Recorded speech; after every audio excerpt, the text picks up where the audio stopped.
So, good afternoon. Today, we will be explaining what system features we chose. There are at least 8 system features, and we will be explaining each of it and how it is being applied into our system. Let's start.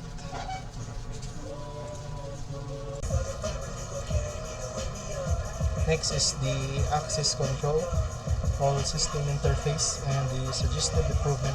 Since only secretary can host the system, then only the secretary has access to all necessary information in the system. Since we only have one user, which is the secretary, access control is less relevant to be applied in our system because secretary is the only one that can access all working features in our system. This system feature will be a good relevant to our system if we did have a second user, which is the owner, and the feature part of the system that the owner can hold is the GPS application, for example, which is the only owner can see or hold the GPS application to monitor, not the secretary. So separate na yung feature na ma-hold nila. Yung sa secretary is yung sa order and payment lang na management yung ma-hold niya, and sa owner is meron tayo here tracking, so only owner lang yung hold yan. So pwede natin yung bibigyan ng login kung saan ang owner lang ang makalogin doon sa tracking na feature. But since we didn't include a second user and only the secretary can hold the system as well as to monitor the GPS application, so it is a good thing din even though iisa lang aming user. So same lang din sila sa system feature na data export function. So dito namin sa payment interface and sa reports interface kung saan ang yung same kung saan yung ang secretary lang ang magda-download ng receipt sa customer, dahil ang secretary lang naman ang may hold sa system, hindi kasali ang customer. Although this feature will be good to be applied in our system if may feature kami na kung saan ang customer lang makaka-access doon, which doon siya magda-download sa kanilang own receipt, but it is weird that the customer is the one who will download its receipt. So same lang din siya, less relevant lang kasi wala siyang separate na function. Kung actually isa lang kasi yung user namin dito, so sa system feature na data export function and access control is less relevant lang talaga siya. So here ang user, ang secretary lang ang makakalaman doon na ito. So lastly is the data recovery. So here in our list of orders, so we have ensuring that there is a recovery button. So recovery button, and each order to prevent data loss or accidentally deleted a certain order.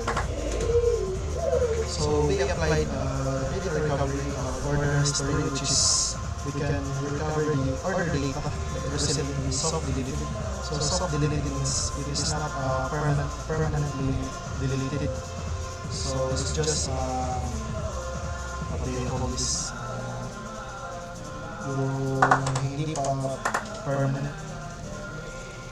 So here, so this is the soft deleted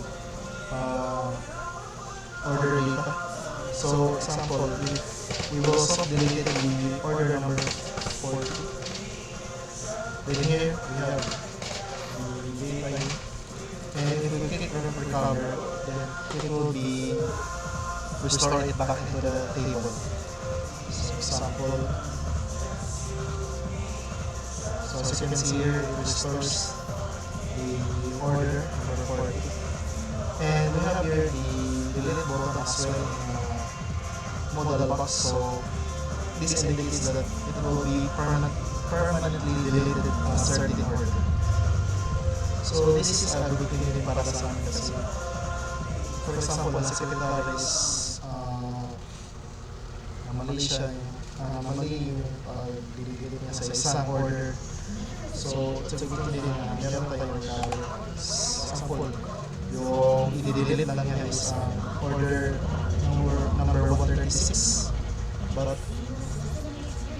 ang delete niya is yung number 140. So, delete na 14, 136.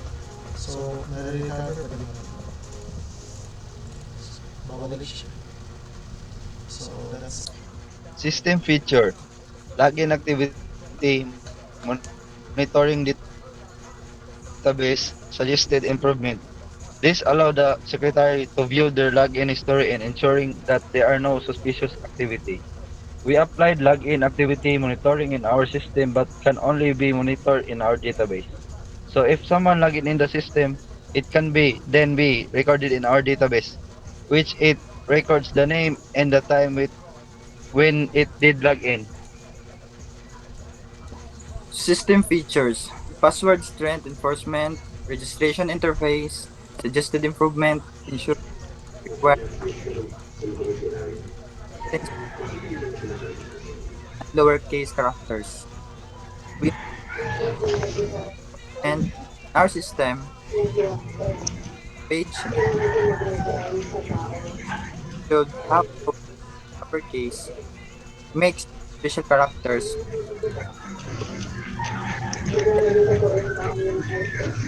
information from and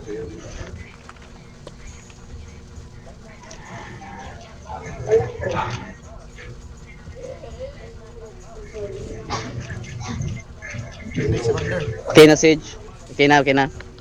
System feature, data deletion, order history, table interface, suggested improvement, ensuring that there could be a confirmation modal box upper to confirm the deletion of the certain orders of the customer. So data deletion is applied in our order history interface when, for example, we are about to delete a certain order. There is a modal box upper that says yes or no for confirmation that if we really want to delete a certain order in our table, which is a very good example for data deletion. Next, Lydin.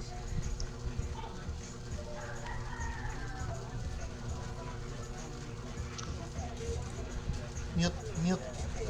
Naka-off ang mic ni mo, Clyde.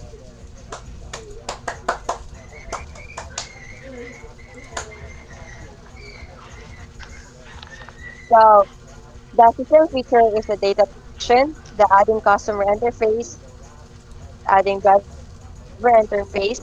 So the suggested feature is removing the unnecessary data in customer interface and driver interface such as age, gender, and a middle name.